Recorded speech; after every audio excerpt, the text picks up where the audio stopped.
Bon. J'arrive.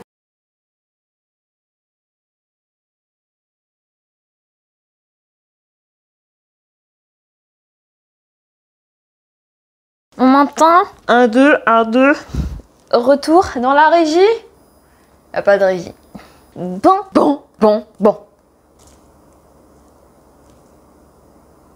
Faut qu'on parle?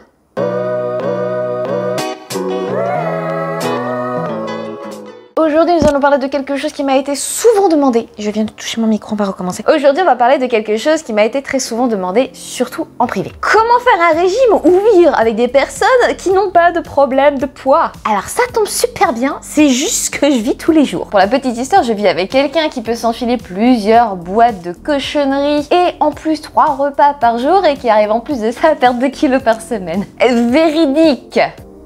Nous sommes donc des opposés, deux véritables opposés. J'ai un métabolisme extrêmement lent, il a un métabolisme extrêmement rapide. Et donc du coup, on doit s'organiser pour que l'un ne perde pas trop de poids et que l'autre ne prenne pas trop de poids.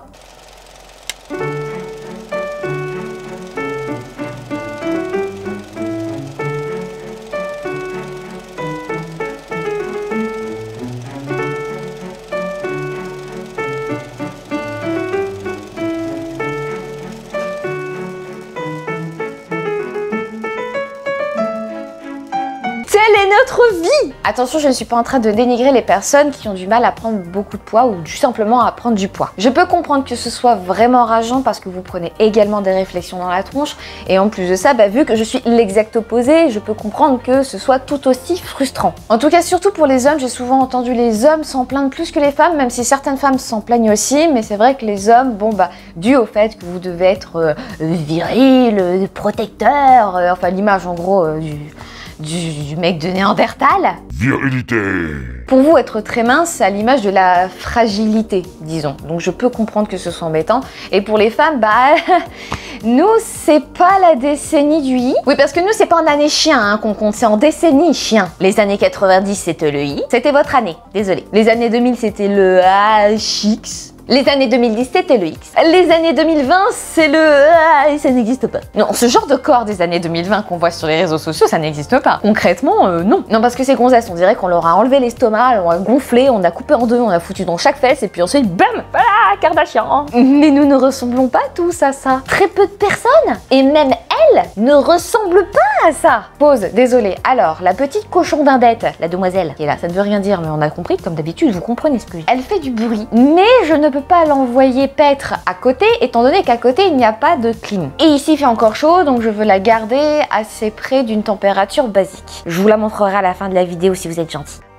Bref, revenons à nos moutons. C'est donc de l'organisation. Et, vous le savez sur cette chaîne, j'ai beaucoup de mal avec le coup du « c'est de la volonté ». C'est de la volonté. Mais s'il y a bien un seul truc sur lequel c'est bien de la volonté, c'est le seul, c'est de résister aux tentations. Je parle bien pour réussir une perte de poids et un régime. Mais attendez, avant de dire quoi que ce soit, regardez la vidéo jusqu'au bout. Donc oui, pour une perte de poids, évidemment, il y a un tout petit pourcentage de volonté, c'est le sien, c'est son petit truc, c'est le truc qui va te pousser en avant, évidemment. Et peu importe le temps que ça prendra pour ton régime ou ta perte de poids ou ton rééquilibrage alimentaire ou peu importe ce que tu veux, il faut bien que ça vienne de quelque part. Mais ça ne veut pas dire que votre surpoids est à 100% de votre faute. Non et archi non, je le répète encore. De mon expérience, donc le régime en étant adolescente, le régime en étant jeune adulte, et le maintien de poids et une hygiène de vie en étant adulte avec une personne qui perd très facilement du poids,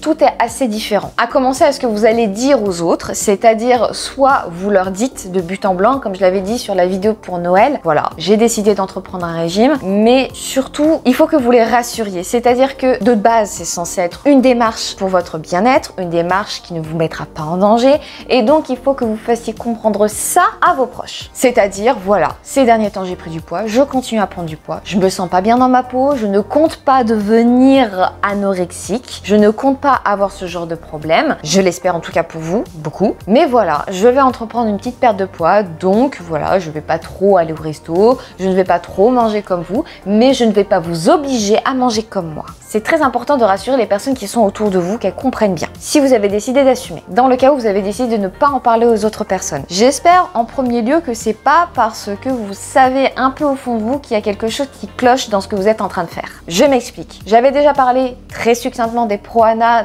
dans les TCA, dans ma vidéo sur les TCA. Si tu l'as toujours pas vue, elle est par là.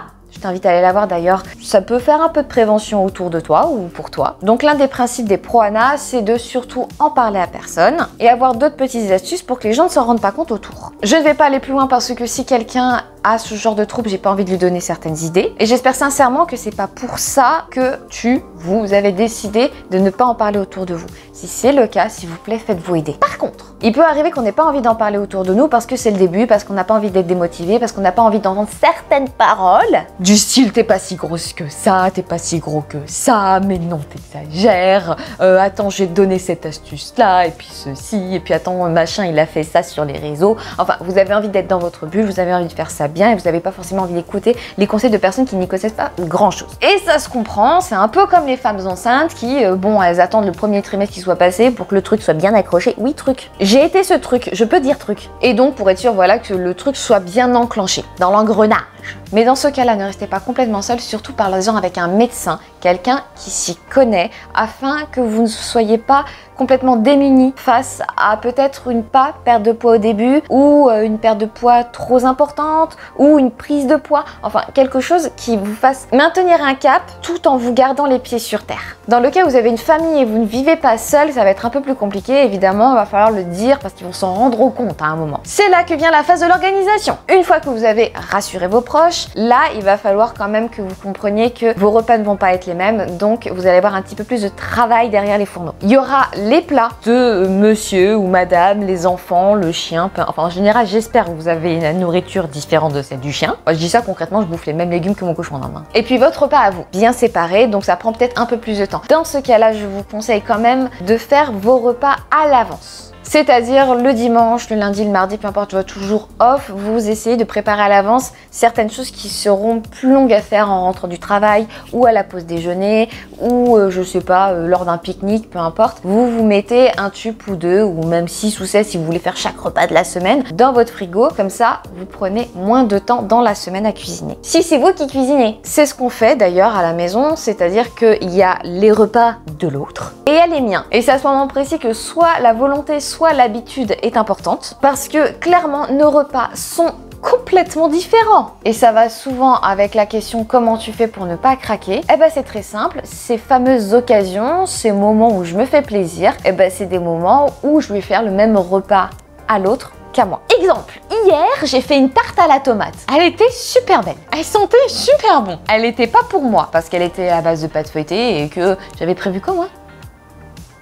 Ah bah du coup je ne sais plus ce que j'avais prévu étant donné que j'ai fini par la manger, mais pas en entière, j'ai pris 2 parts, un peu de viande, et voilà. Personnellement, et ça c'est que moi qui marche comme ça, c'est que je ne craque pas tout simplement parce que je sais que de temps en temps, 1 fois, 2 fois ou 3 fois dans le mois, et ben il y aura quelque chose que je vais cuisiner qui sera un peu différent, qui sentira vachement bon, que j'aurai envie. Eh ben tant pis, tant que j'exagère pas et que je mange pas toute la tarte entière, et alors? Ça fait partie de ces occasions, de temps en temps. Je vous entends petits gens, oui non mais t'avais dit que tu mangeais jamais de pâte feuilletée. Si vous voulez pas écouter mes vidéos jusqu'au bout et que vous voulez comprendre que ce que vous avez envie de comprendre, j'y suis pour rien. J'ai jamais dit que je ne faisais pas d'exception. En fait, dans ma tête, je sais que j'ai cette option-là. Je sais parfaitement que bon, bah tant pis. Il y a ça. Et en fin de compte, il n'y a pas une véritable frustration derrière. C'est ce que j'applique pour moi. Si ça peut vous aider, de vous dire que voilà, c'est bon, on n'est pas obligé de tout le temps se restreindre la ceinture et que même si je fais à manger pour les autres, parfois je fais même des burgers, hein, enfin je les mange pas, tant pis, parce que sur le moment ils me donnent pas envie, mais moi c'est forcément un peu une question d'habitude.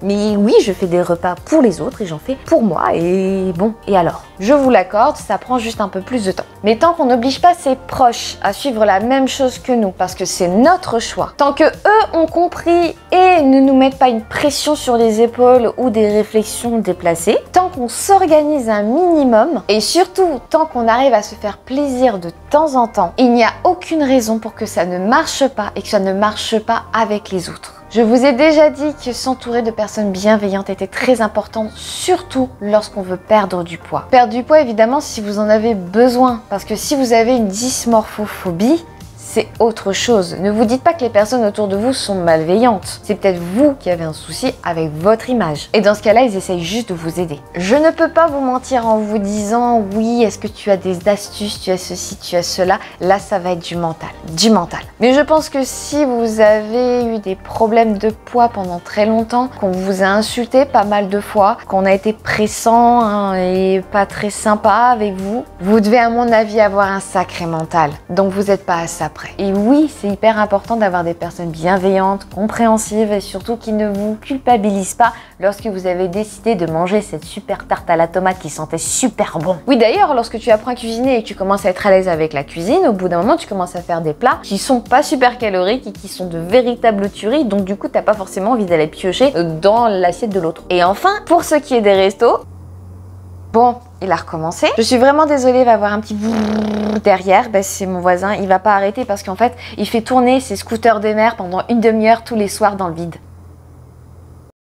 Il y a quand même pas mal de menus qui proposent des alternatives plus ou moins light. Et bah, tant que tu fais pas 3 restos par semaine, et même, bon, tu essayes de couper un petit peu au resto lorsque tu es en perte de poids, bah, normalement, il n'y a pas de souci. Tu peux, voilà, si c'est ton moment plaisir, c'est ton moment plaisir. Hein. Et voilà!